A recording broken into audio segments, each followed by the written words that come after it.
ये bird kingdom का राजा है ईगल।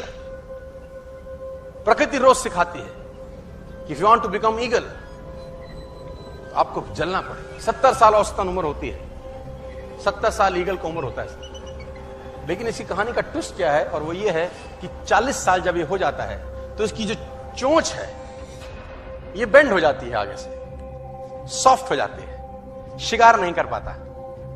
व्हेन ही रीच 40 इसकी चोंच बेंड हो जाती है, सॉफ्ट हो जाती है, शिकार कर करके शिकार नहीं कर पाते। इसके जो पंख हैं जिससे उड़ता है वो इतने भारी हो जाते हैं कि वो छाती से चिपक जाते हैं, इतने भारी हो जाते हैं कि छाती से चिपक जाते हैं, इसको उड़ने में तकलीफ होती है। इसके जो पैर हैं जिससे झपटा मारता है वो नाखून टेढ़े हो जाते हैं, कर करके 40 साल। अब इसके पास चॉइस है कि 40 साल के बाद मर जाए, क्योंकि उड़ सकता नहीं है, शिकार कर नहीं सकता, पंख भारी हो गए, उड़ना दिक्कत, शिकार पकड़ नहीं सकता क्योंकि पैर के नाखून खराब हो गए, और पकड़ भी ले तो चोंच से उसको मार नहीं सकता। अब इसके पास चॉइस है 40 साल में क्या वो मर जाए। लेकिन मैं आपको बताना चाहूंगा, प्रकृति सिखाती है कि ईगल ऐसा नहीं करता। 40 साल की उम्र में ईगल अपने एरिया की सबसे ऊंची चोटी पर चला जाता है और जो चोंच है उसको सामने वाले पत्थर पे मारना चालू करता है। जब चोंच पत्थर पे मारी जाती है तो पीड़ा होती होगी, और वो पीड़ा सहता है, मार मार के पत्थर पे मार मार के खून निकलता है, लहूलुहान हो जाता है, दर्द से मर रहा होता है, लेकिन मारता रहता है और चोंच को तोड़ देता है।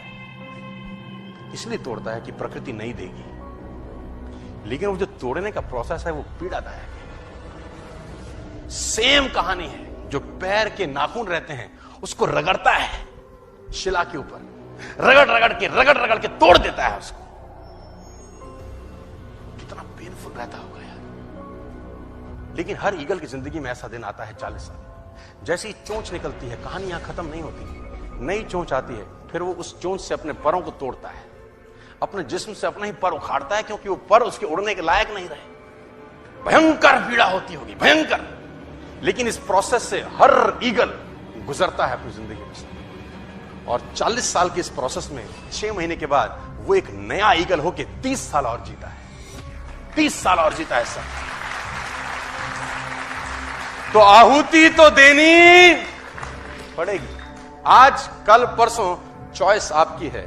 मैं फिर कहता हूं, आज कंफर्टेबल हो जाएंगे तो जिंदगी अनकंफर्टेबल होगी, आज अनकंफर्टेबल हो जाएंगे तो जिंदगी